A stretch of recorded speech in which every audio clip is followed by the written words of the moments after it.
Do you have yourself a Samsung fridge Whoa! Evelyn, what's what made me do? that looks like this? Stops cooling, has ice coming out of the back.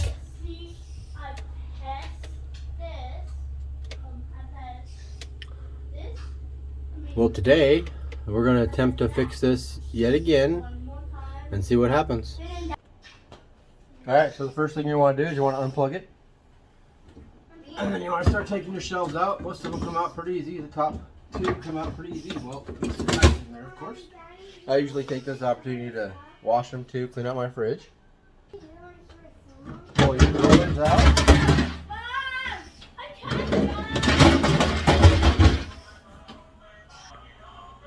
Now for the bottom shelf, there's a little button right here on both sides that you got to push that. Hold on. That pops it loose from the water filter. Like that, and then you pull it out.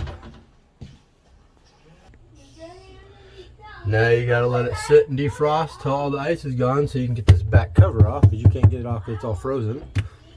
You can use a hair dryer, they say not to, or a steamer. If you have a steamer, they recommend using a steamer. Also, make sure you pull your ice maker out, or you're going to have water everywhere when the ice melts. When this is all defrosted, we'll come back and we'll do some more. Then when it gets a little thawed out, you want to go ahead and you want to pull this plug right here out with a little flathead screwdriver. And you got a screw here and a screw here you need to take out to hold the shelf holder. And then you should be able to pull this out unless it's frozen in there, which it might be. Oh, there we go. Take that out and you got the screw down here and the screw over here on the bottom.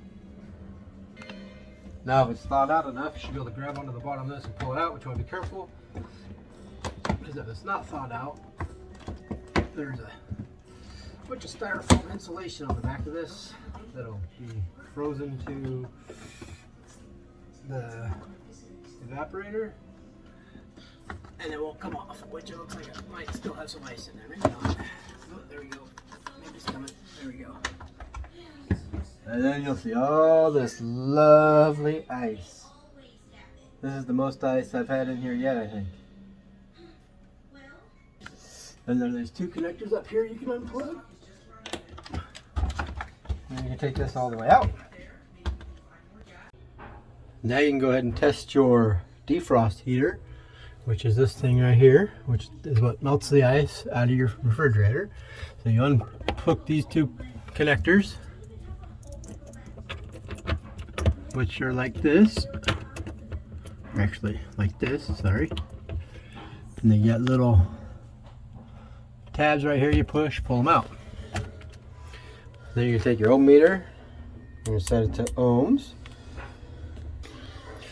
You're going to stick one lead into the brown wire on one side and the other lead into the brown wire on the other side, which you can see here's the brown wire goes right to the heater. And then you want to check your ohms, and it says it should be around 120 ohms on a Samsung, so we got 121, so our heater is good. Okay, now that I've got all the ice out, I'm going to show you what I have tried already that hasn't worked. So if you look at you can see there's some paint on there. That is Flex Seal. I went around and sealed all the areas where more air could be getting in, causing it to frost up. That didn't work. So then I went ahead and I insulated all the lines that were freezing prior, and obviously that didn't work. So now I ordered this, which is a defrost heater booster, they say. Found it on Amazon. I'll put the link in my thing. Here's the part number for it. And we'll see what she does. So it says the first step you want to do is you want to pull this sensor, which is clipped right there. You want to pull that off. And then I'll go ahead and remove the stuff I put in. And you're going to mount this thing in here. So you got the top of the bottom loop goes behind the evaporator coil line here. The other one goes on top. The bottom one just sits on top of the coil, and then you run this up here like this. You zip tie it in place. You probably have to tweak and bend it a little bit to get it in there right because of shipping and stuff. And you go ahead and cut your tails off. Then we gotta wire it in.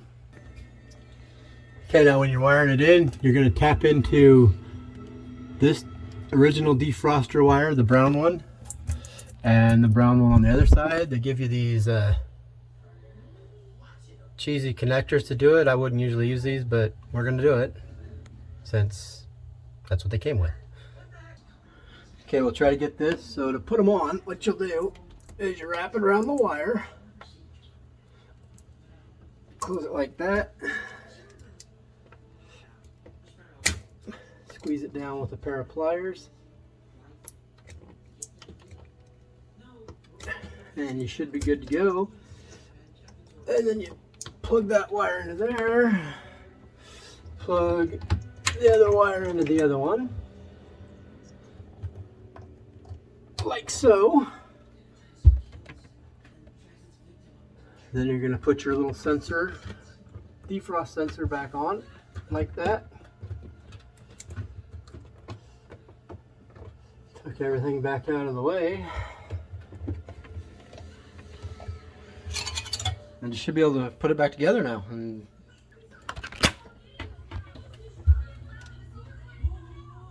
will this fix it? I don't know. We shall find out. This is a pretty much unfixable problem, so I figured we'd give this a shot and see if this does anything. We'll let you know how it works out. Word to the wise, don't ever buy a Samsung. Just so you're aware, it'll take a little bit before we know if this fixed it. Sometimes it takes a week to freeze up, sometimes it takes 6 months, you never know. But we shall see. This should hopefully fix the not holding temperature, the fan noise, the icing up. If you have one of these fridges, I highly recommend you get a thermostat. This is what I use to put inside because the reading on is not necessarily what it is inside your refrigerator, and you don't want to get your food going bad and you getting sick. This is your friendly Craig the Bachelor saying, come get me.